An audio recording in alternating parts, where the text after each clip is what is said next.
Yaorana, Kuraora et Nakoto Aronga Kauha Nui, bienvenue dans votre émission Manava. Nos jeunes ont du talent et aujourd'hui on s'intéresse au métier du tourisme, un secteur qui a justement parfois du mal à intéresser la relève. Pour en parler, nous avons Lionel Tehutu qui est coordinateur des événements locaux de Tahiti Tourisme, un acteur majeur de la promotion et du développement des métiers du tourisme. Yorana. Yorana, Riho.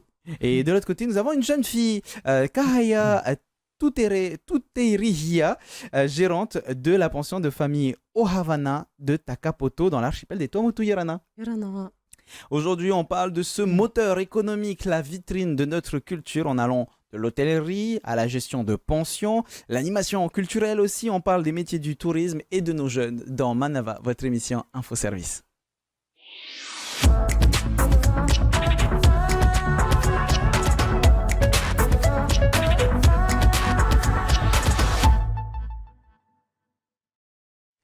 Il y a 5 ans, le tourisme représentait environ 9% du PIB de la Polynésie française, avec des structures d'hébergement présentes sur 40 îles et fournissant du travail à plusieurs milliers de personnes. Les années ont passé, ces chiffres ont augmenté, mais une difficulté persiste, la transmission et la reprise du flambeau par nos jeunes talents. Alors justement, on va en parler. Déjà, Lionel, les métiers du tourisme, est-ce que ça attire toujours autant les jeunes? Si les chiffres augmentent, c'est que oui, d'une certaine manière. Alors, Yorana, Kahaya, Kuraora, et c'est effectivement les métiers donc, du tourisme attirent les jeunes. Et ça, on le constate au quotidien et donc durant nos diverses expériences, au travers des divers rendez-vous qui sont organisés par Tahiti Tourisme ou donc aux divers rendez-vous de forums ou de salons que l'on peut rencontrer. C'est quoi réellement qui va créer un déclic chez les jeunes qui aiment le tourisme? Est-ce que ça va être une expérience qu'ils ont vécue? Est-ce que peut-être ça va être une histoire de famille? Justement, on le verra avec Kahaya. Ou est-ce que c'est juste le partage de sa culture et de son patrimoine? Alors, je pense que tu résumes bien la situation. C'est vrai que là, aujourd'hui, les jeunes, c'est soit ils ont donc envie de poursuivre, faire une continuité par rapport aux études qu'ils ont dû poursuivre, et peut-être dans le secteur du tourisme, avec bien sûr les écoles qui sont donc adaptées pour, et et aussi peut-être certains qui donc reçoivent, on va dire, qui ont ça dans l'ADN, et peut-être comme on en discutait tout à l'heure un peu avec Kahaya, c'est vrai que ça peut aussi donc venir de l'intérieur de chacun de ces jeunes. Justement, voyant ton histoire, Kahaya, Kuraora, comment est-ce que tu t'es intéressé à ces métiers du tourisme et comment est-ce que tu as lancé ce projet de pension de famille à Takapoto? Oui, alors également, c'était plus dans l'ADN en fait, parce que c'est vraiment familial. C'était un partage et l'idée venait de mon père. Et en 2022, on a décidé de monter la petite pension sur Takapoto. Et ça s'est très bien passé les débuts et ça a été que bénéfique dans le sens où on a pu faire connaître l'île. Parce que beaucoup d'amis ne connaissaient pas Takapoto et d'où on a pu faire découvrir à certaines personnes. Alors c'est vrai que moi-même, je ne suis jamais allé à Takapoto. Peut-être que ce sera l'occasion justement. Mais revenons un petit peu à la genèse. C'est-à-dire que tu disais que ton papa avait cette idée. C'est quoi qui l'a intéressé dans dans la création de cette pension de famille? C'est justement la promotion de l'île? Oui, la promotion et également c'était le partage, c'était ce qu'on a vécu depuis tout petit. On a eu cette chance avec nos parents d'accueillir à chaque fois la famille, les amis de la famille et on s'est dit pourquoi pas faire de ça quelque chose de bénéfique pour la famille et aussi pour moi qui venais de revenir sur l'île. Oui. Alors, je vais parler à Kahaya et pas à la gérante de cette pension. Kahaya, toi, à quel moment est-ce que tu as eu ce déclic de te dire je vais lancer le projet? Parce qu'entre avoir l'idée, vouloir reprendre un peu le flambeau, l'idée du papa, etc., c'est une très bonne chose. Mais à quel moment est-ce que toi, tu t'es dit, tu sais quoi, j'aime faire ça, je vais le faire? C'est quoi le déclic que tu as eu? Alors, le déclic que j'ai eu, c'est lorsque tu es sur l'île et que tu vois que tu as envie de créer quelque chose de nouveau, comment on dit, sur l'île, il fallait créer. C'est-à-dire, quand tu retournes sur l'île et que tu te dis, tu veux faire quelque chose de nouveau, de différent de ce que les autres ont, eh bien, c'est venu automatiquement l'idée de se lancer dans le tourisme. Et aussi que plus le partage de la culture également. On a une belle volonté finalement Oui, de ta part, c'est ça. parce que souvent, Lionel, quand on parle de métier du tourisme, on a cette idée reçue que c'est très contraignant. Il faut se lever tôt, il faut se coucher tard, il faut parler toutes les langues. Finalement, est-ce que c'est une idée reçue ou c'est quelque chose de réel?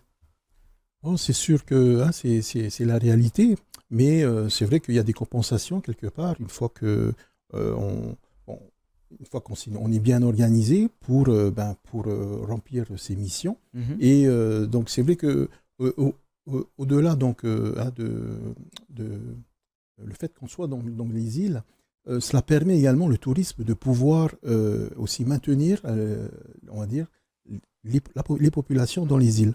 C'est vrai qu'avec les métiers du tourisme, c'est le cas.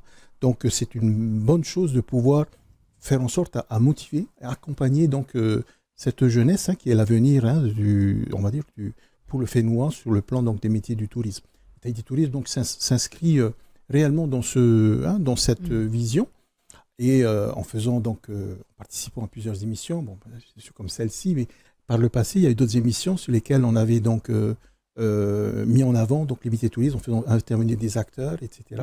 Et c'est vrai que ça a porté ses fruits. Les émissions comme Ahitia, Yorana, etc. Donc, par ailleurs, on va dire qu'aujourd'hui, on est à 18% pratiquement de métiers du tourisme dans le secteur donc, de l'emploi.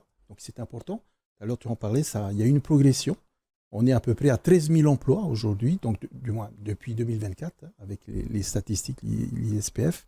Mais c'est vrai que c'est une belle, on va dire que les métiers du tourisme, de plus en plus, correspondent aussi quelque part à, on va dire, au profil peut-être de travail que certains jeunes recherchent.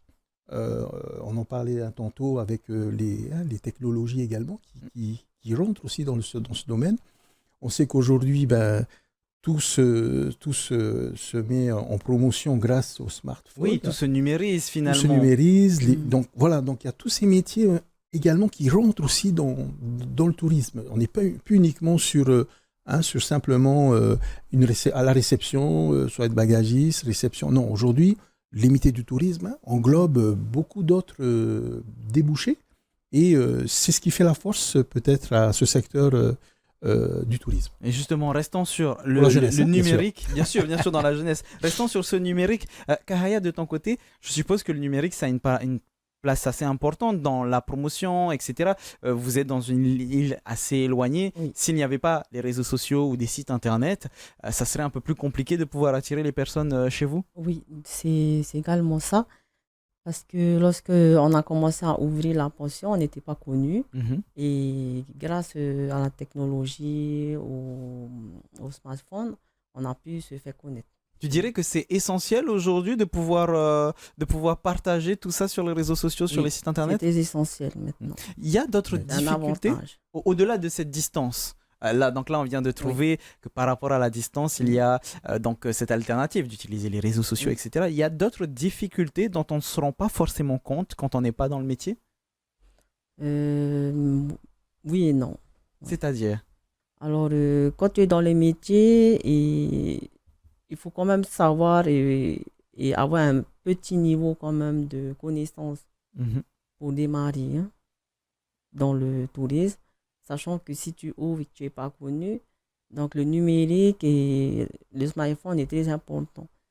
Que si tu te lances et tu connais pas si tu n'as pas cette qualité-là, tu as un peu du mal quand même de te lancer. Ça va être quoi les compétences essentielles? Puisque quand on parle pension de famille, c'est pas juste on accueille les gens, venez, vous dormez dans ce bungalow. Non, il y a tout l'aspect de gestion, de finance, la comptabilité, la promotion, on en parlait tout à l'heure, donc l'aspect marketing. C'est quoi les compétences essentielles qu'il faut avoir et que tu as pu découvrir au fur et à mesure? Alors moi, j'ai tout appris sur le tas.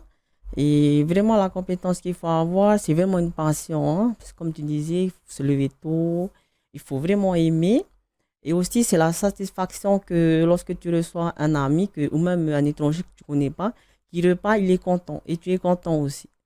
Puisque finalement, il y a vraiment cet échange. Oui, exactement. Donc les jeunes aujourd'hui, les Lionel, sont demandeurs justement de ces échanges. Oui, oui, ça c'est sûr que l'expérience qu'ils peuvent vivre en faisant donc des échanges, c'est un peu le moteur quelque part et qui les motive à participer, à rentrer dans le tourisme. C'est vrai que nous, on reçoit beaucoup de stagiaires, des demandes donc, de stagiaires, donc de courtes périodes comme des grandes périodes, que ce soit des jeunes scolaires à partir de la, on va dire, cinquième même, qui font de l'observation. Après, on arrive bien sûr dans le secondaire, qui ensuite, comme ils performent dans les études touristiques, du tourisme, BTS, licence, il y en a qui se retrouvent aussi à Tahiti Tourisme, donc de plus en plus.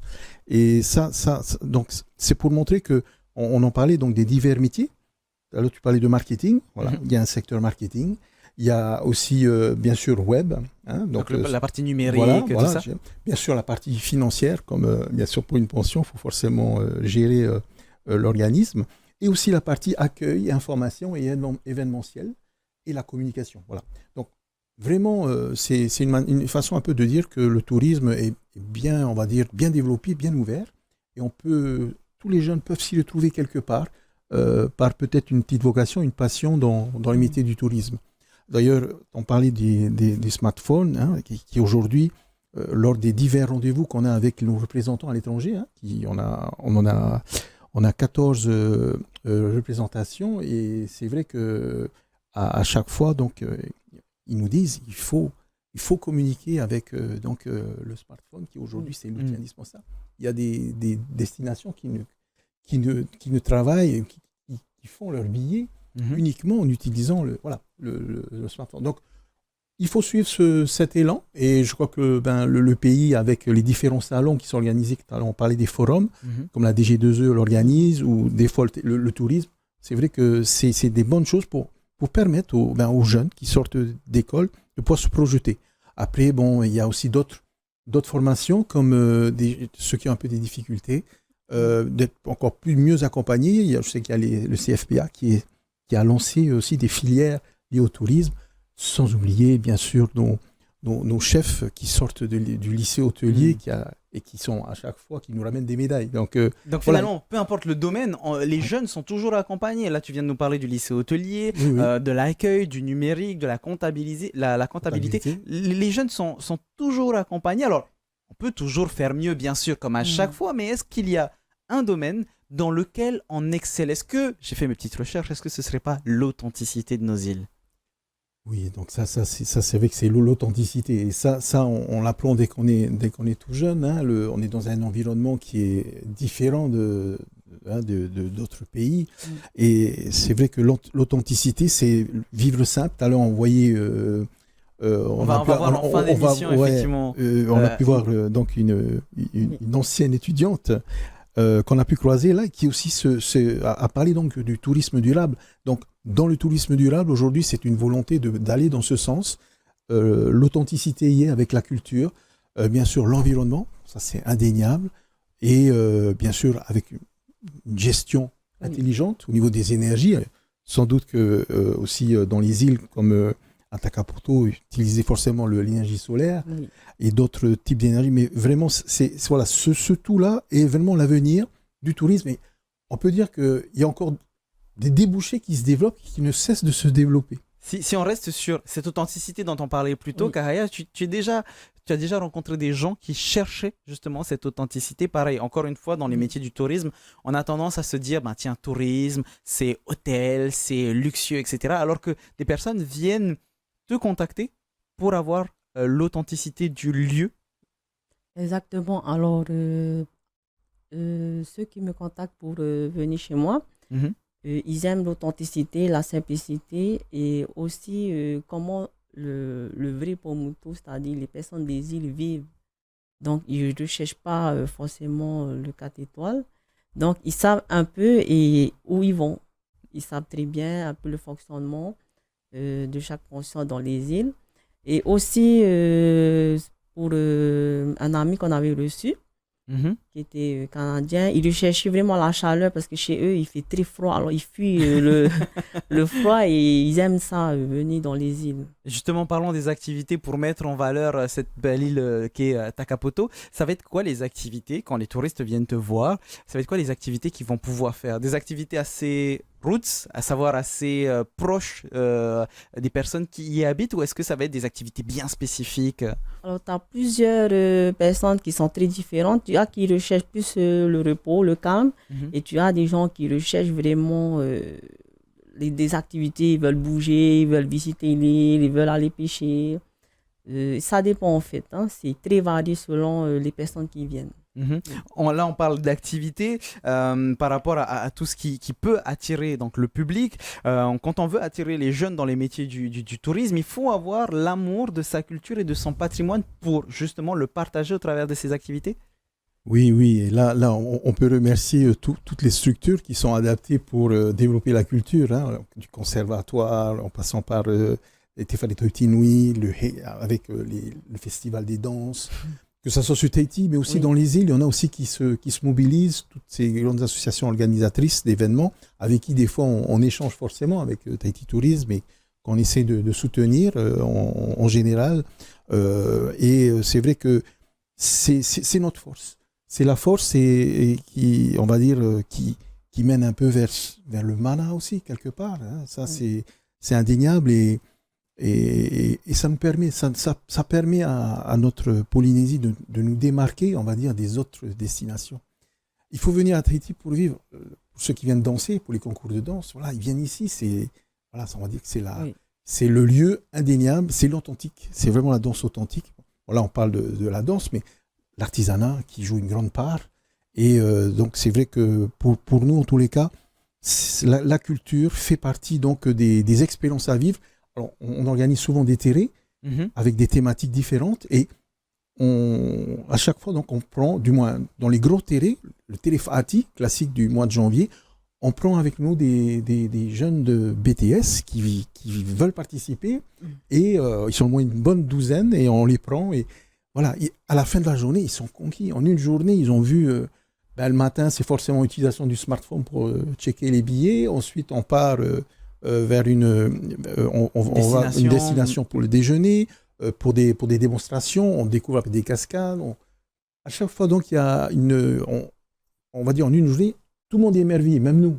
Pourtant, on vit ici, mais on se met à la place des visiteurs et c'est le cas en fin de journée, ils sont ravis. En fait, j'ai l'impression qu'il y a toujours des choses à découvrir dans le tourisme, et en particulier ici en Polynésie française, et c'est ce qui fait la beauté de la destination. On a 118 îles, donc 118 potentielles destinations à pouvoir découvrir. Je me souviens qu'en début d'année, ce qui faisait vraiment fureur, c'était Makatea, et ça continue encore aujourd'hui. Oui, on est en plein dans l'effervescence, avec bien sûr... près de 500 personnes qui se sont mobilisées, d'ailleurs pendant le salon du tourisme, qui s'est passé il n'y a pas si longtemps.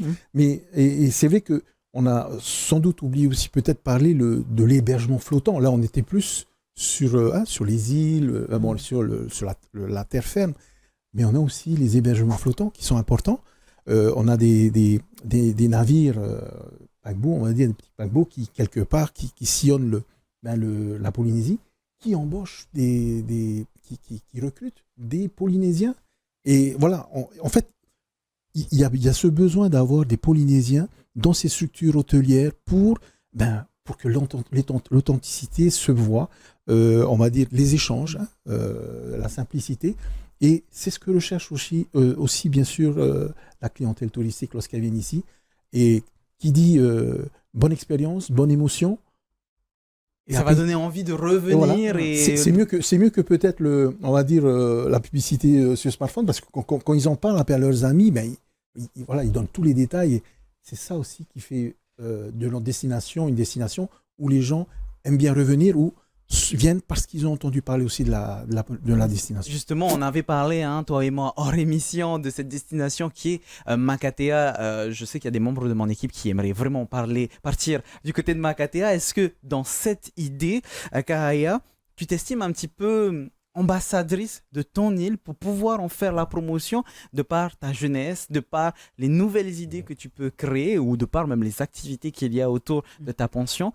Vous êtes des ambassadeurs de vos îles? Quelque part, oui. Oui.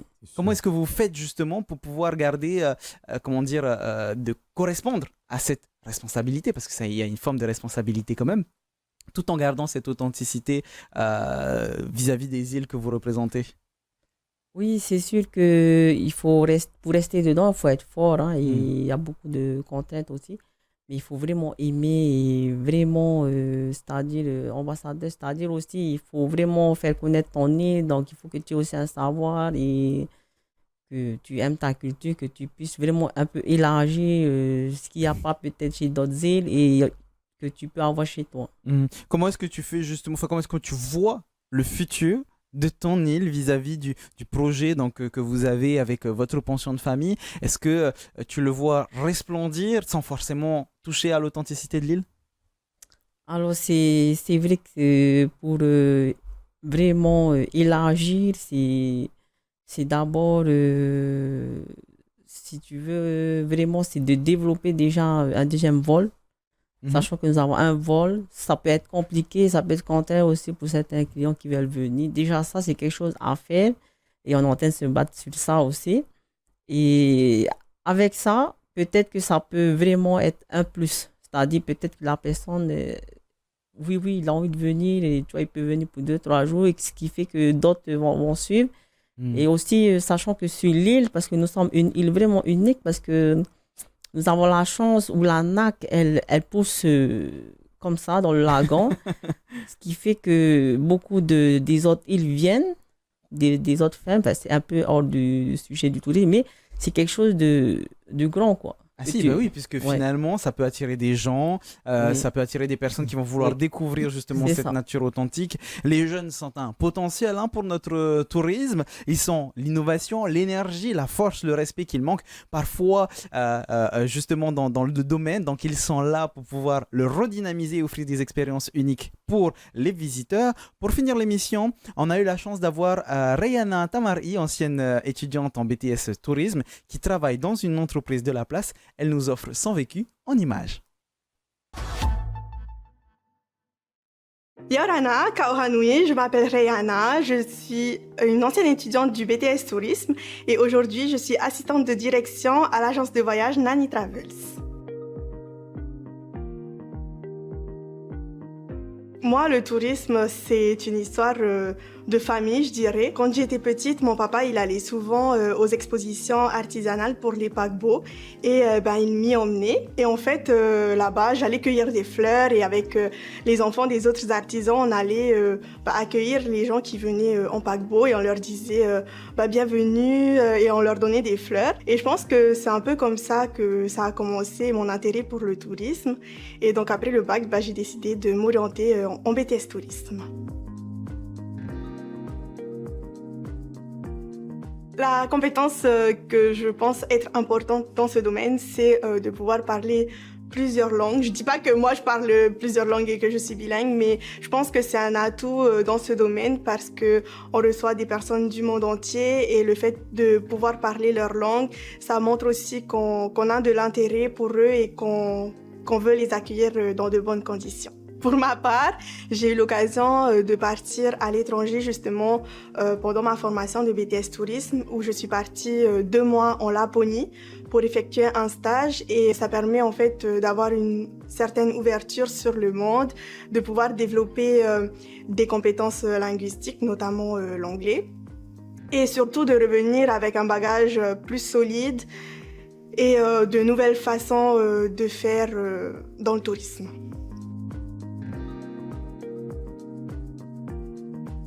Alors déjà, le tourisme, c'est le premier secteur économique de la Polynésie française et je pense que c'est un domaine qui représente beaucoup d'opportunités, notamment dans la création d'emplois, dans la création d'entreprises également. Donc ce secteur va pouvoir permettre aux jeunes justement de partager leur passion, leur connaissance sur la culture et oui, juste partager tout ce qu'on a et tout ce qu'on veut offrir au monde entier.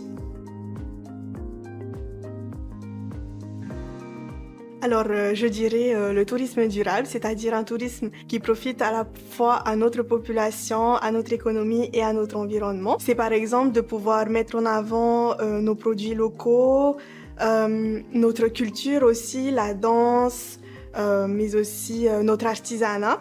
En fait, mettre en avant toute la richesse culturelle qu'on a ici en Polynésie et la partager avec nos touristes.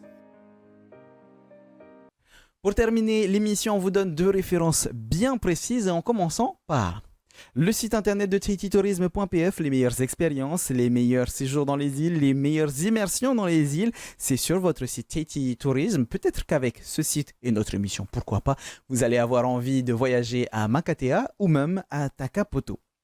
Sur la page aussi Facebook de Tahiti Tourisme, il y a toutes les petites informations bien utiles, même pour les professionnels du tourisme. Exemple, l'arrivée des paquebots, les îles qui sont en plein boom, ou encore les projets divers et variés. Et justement, Lionel, pour terminer rapidement notre émission, dans 3 jours aura lieu la journée du tourisme. On en parle rapidement? Oui, merci beaucoup. C'est vrai que c'est en pleine préparation là. Et donc, ça a déjà commencé avec le comité du tourisme de Bora Bora qui, depuis samedi dernier, ont célébré cette journée avec l'arrivée d'un grand paquebot. Et donc, ça se poursuit et avec les comités du tourisme qui vont pouvoir mettre en place un jeu pour découvrir un site dans leurs îles respectives. Et nous, bien sûr, on fera un mini-village. Et comme parlait tout à l'heure Reinui, parlait du tourisme durable. Le thème de la Journée mondiale du tourisme cette année, donné par l'Organisation mondiale du tourisme, c'est le tourisme et les transformations durables. Donc, on va mettre en place un mini-village autour du Varimanini sur le tourisme durable. J'espère que vous l'avez noté, c'est pour le 27 septembre prochain. Merci beaucoup Lionel. Et merci aussi à toi Kahaya, justement, de nous avoir parlé de ton île, puisque maintenant j'ai envie de voyager à Takapoto. Merci beaucoup. Maruru Maite, et aussi à vous de nous avoir suivis. On se retrouve très bientôt pour une nouvelle émission. Maruru, ito tatu farerira, trahuma parheana. Maruru.